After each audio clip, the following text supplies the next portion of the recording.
Assalamualaikum warahmatullahi wabarakatuh. Salam Om Swastiastu, Namo Buddhaya, salam kebajikan untuk kita semua. Perkenalkan, nama saya Yesitri Fauzia dengan NPM 2112011-250 beserta 6 rekan saya, yaitu Nazwa Nur Haliza dengan NPM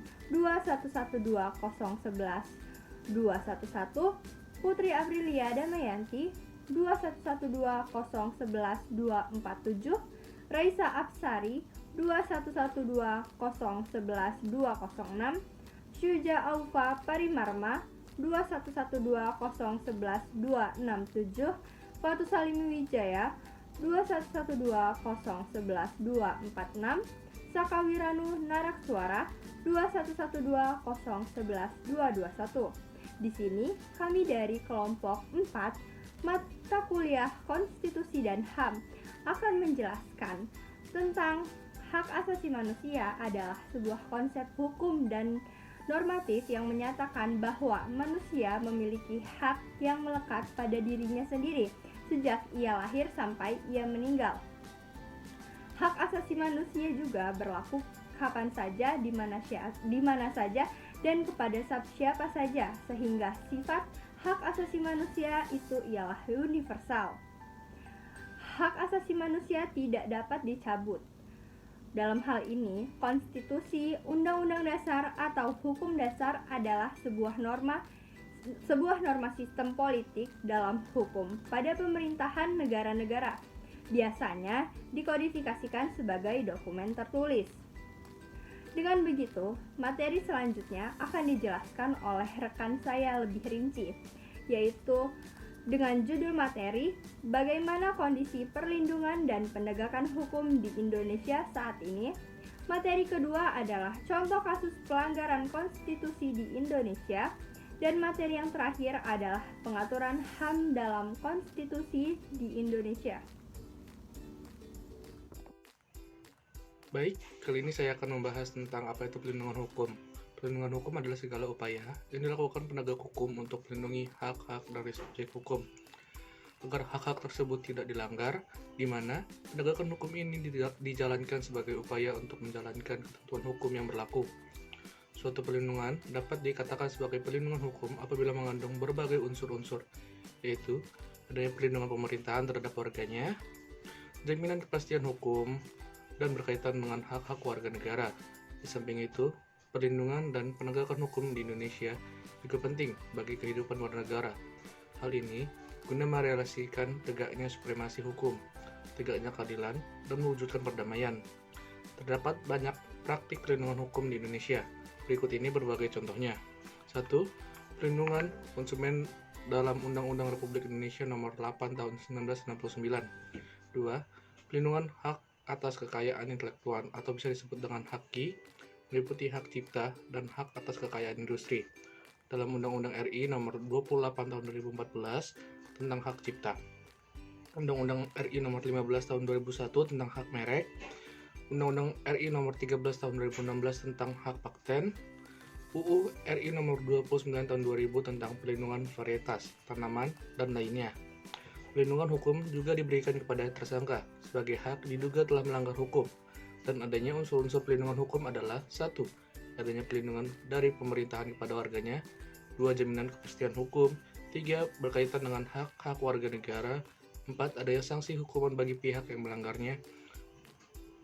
Baik, itu dia penjelasan terkait perlindungan hukum di Indonesia. Selanjutnya akan dijelaskan oleh Syuja terkait penegakan hukum dan kesimpulan dari kondisi perlindungan dan penegakan hukum di Indonesia.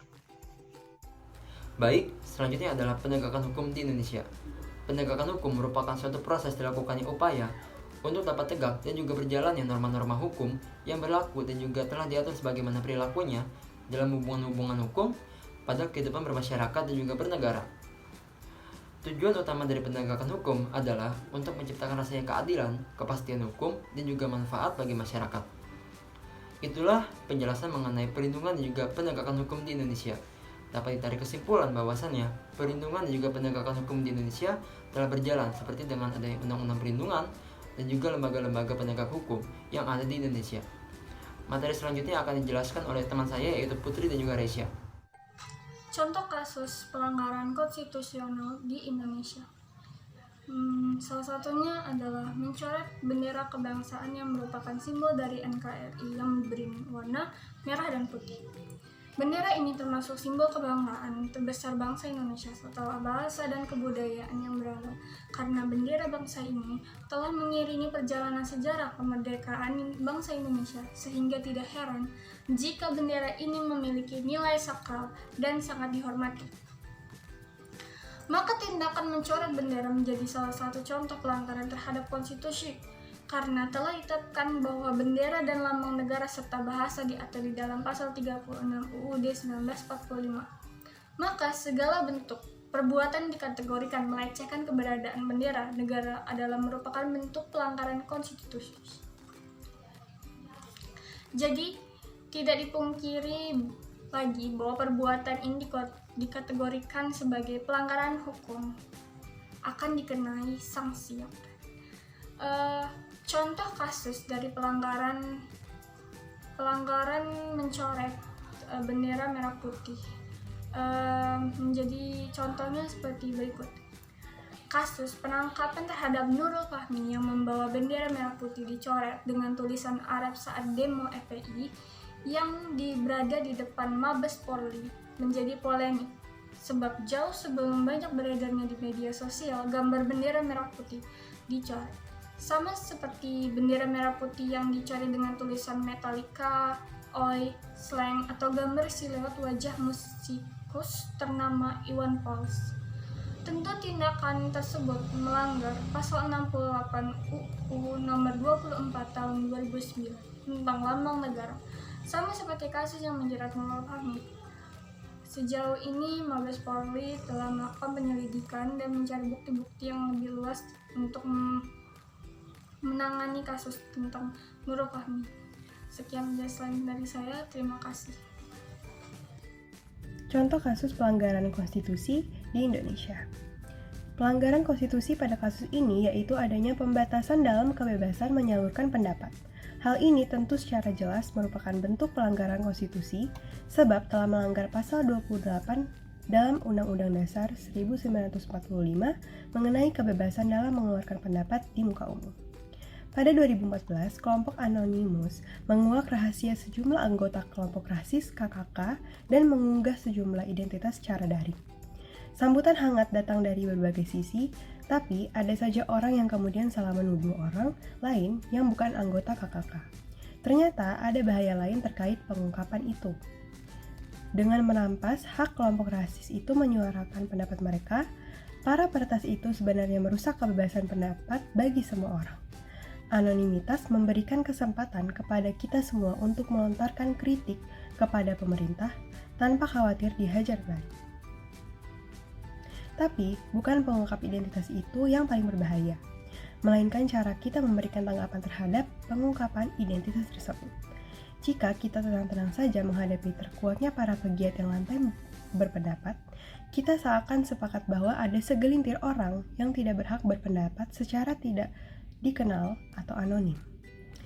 Dengan demikian, orang bisa saja berhenti mengungkapkan isi hatinya karena khawatir identitas mereka disebarkan. Ketika orang takut mengungkapkan pendapat, habislah kebebasan berpendapat itu. Maka hal ini tentu secara jelas merupakan bentuk pelanggaran konstitusi. Karena telah melanggar pasal 28 dalam Undang-Undang Dasar 1945 mengenai kebebasan dalam mengeluarkan pendapat di muka umum. UUD NRI 1945 sebelum diubah dengan perubahan kedua pada tahun 2000 hanya memuat sedikit ketentuan yang dapat dikaitkan dengan pengertian HAM. Pasal yang biasa dinasibatkan dengan pengertian HAM yaitu pasal 27 ayat 1 dan 2, pasal 28, pasal 29 ayat 2, pasal 30 ayat 1, pasal 31 ayat 1, dan pasal 34. Dari semua pasal tersebut, istilah HAM tidak dijumpai, namun yang ditemukan adalah hak dan kewajiban warga negara. Meskipun UUD NRI 1945 adalah hukum dasar tertulis dan di dalamnya memuat hak-hak dasar manusia serta kewajibannya yang bersifat dasar pula, seharusnya mengenai HAM dicantumkan secara tegas dalam UUD 1945 Namun jika diperhatikan dengan sungguh-sungguh, hanya satu ketentuan saja yang memang memberikan jaminan konstitusional atas HAM, yaitu pasal 29 ayat 2 yang menyatakan negara menjamin kemerdekaan tiap-tiap penduduk untuk memeluk agamanya masing-masing dan untuk beribadat menurut agama dan kepercayaan itu. Sedangkan ketentuan yang lain sama sekali bukan rumusan tentang HAM, melainkan hanya ketentuan mengenai hak warga negara atau citizen right, atau biasa juga disebut dengan citizen constitutional right. Hak konstitusional warga negara hanya berlaku bagi orang yang berstatus warga negara, sedangkan bagi orang asing tidak dijamin. Satu-satunya yang berlaku tiap penduduk tanpa membedakan status warga negara adalah pasal 29 ayat 2 tersebut. Selain itu, ketentuan pasal 28 dapat dikatakan memang terkait dengan ide HAM, akan tetapi pasal 28 UUD NRI 1945 belum memberikan jaminan konstitusional secara langsung dan tegas mengenai adanya kemerdekaan berserikat dan berkumpul, serta kemerdekaan mengeluarkan pikiran dengan lisan dan tulisan bagi setiap orang. Pasal 28 hanya menentukan hal ihwal mengenai kemerdekaan berserikat dan berkumpul, serta mengeluarkan pikiran dengan lisan dan tulisan itu masih akan diatur oleh lebih lanjut, dan jaminan mengenai hal itu masih akan ditetapkan dengan undang-undang. Pengaturan mengenai HAM dalam Undang-Undang Negara Republik Indonesia tahun 1945 yaitu bahwa antara hak dan kewajiban warga negara adalah seimbang. Kebebasan HAM terhadap manusia lainnya dibatasi oleh undang-undang. Pembatasan dan pelaksanaan HAM hanya dapat ditetapkan dengan undang-undang dengan maksud semata-mata untuk menjamin pengakuan dan penghormatan atas hak dan kebebasan orang lain, dan untuk memenuhi tuntutan yang adil sesuai dengan pertimbangan moral, nilai-nilai agama, keamanan, dan ketertiban umum pada masyarakat demokratis. HAM di Indonesia bersumber dan bermuara pada Pancasila, yang artinya HAM dapat jaminan kuat dari falsafah bangsa, yakni Pancasila. Bermuara pada Pancasila dimaksudkan bahwa pelaksanaan HAM tersebut harus memperhatikan garis yang telah ditentukan dalam ketentuan falsafah Pancasila.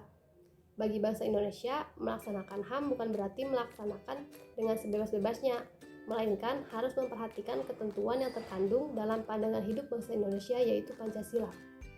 Hal ini disebabkan pada dasarnya memang tidak ada hak yang dapat dilaksanakan secara mutlak tanpa memperhatikan hak orang lain. Pengaturan HAM dalam Undang-Undang Negara Republik Indonesia tahun 1945 mengatur hak-hak dasar setiap warga negara di bidang sosial, ekonomi, politik, budaya, sipil, serta hak atas pembangunan. Setiap warga negara seimbang antara hak dan kewajibannya.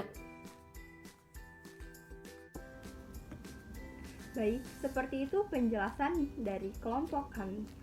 Dengan begitu, saya Yesi Trifauzia menutup presentasi kali ini.